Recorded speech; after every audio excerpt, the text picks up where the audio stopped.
Agatha Christie's trickiest murder mystery, Murder on the Orient Express, first published in 1934, is brought to the screen for the second time in a very handsome production directed by Kenneth Branagh, who also plays Master Detective Hercule Poirot, and who boasts the most spectacular moustache in screen history. In 1974, Sidney Lumet filmed The Page-Turner with Albert Finney as Poirot, boasting much less spectacular facial hair, and a stellar cast that included Sean Connery, Ingrid Bergman, Vanessa Redgrave, and John Gielgud among the suspects in the murder of obnoxious American Richard Widmark. Branagh's version is shorter by nearly 20 minutes, but not noticeably better. The challenge lies in the material itself. A man nobody likes, played in this version by Johnny Depp, is stabbed to death on the Orient Express as it travels through the mountains of, presumably, Yugoslavia. Almost immediately, an avalanche blocks the train's progress and ensures that only the people travelling first class in the same carriage as the murdered man can be considered as possible suspects. And it's unfortunate for them that the great Belgian detective Hercule Poirot is also on board.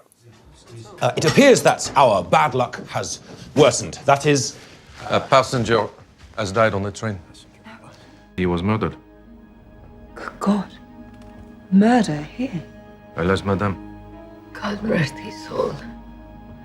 As we are snowbound, I have elected to take the case and find for my friend Monsieur Bouc the criminal. And why you? My name is Hercule Poirot, and I am probably the greatest detective in the world. So by its very nature, the drama unfolds in confined spaces inside the train, and Branagh and his cinematographer, Harris Zambolukis, shooting on 65mm film, strive mightily to provide some visual variety. Key sequences are rather distractingly filmed from overhead, and there are a great number of very busy tracking shots that follow the exterior of the train, as well as numerous camera setups that shoot through distorting glass. In another attempt to open out the material, Branagh's amazingly robust Poirot becomes involved in some outdoor physical action with one of the suspects. Johnny Depp, scarred and brooding, makes an impression in his few scenes, even seizing the opportunity to make a joke about an unwelcome canine. The suspects include, most notably, Judi Dench as a Russian grande dame, Willem Dafoe as an Austrian professor, Penelope Cruz as a religious fanatic, Derek Jacobi as the dead man's valet, and in a major switch from the original, Leslie Odom Jr. as Dr. Arbuthnot, a character who was originally an army officer and was played by Sean Connery in the Lumet film.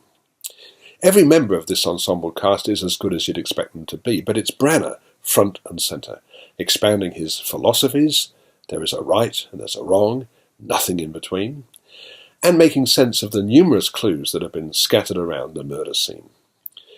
Lumet's film was a major box office success and won an Oscar for Ingrid Bergman, so perhaps it's not so surprising that at the end of Branagh's movie there's a strong suggestion that he'll be back with a new version of Death on the Nile.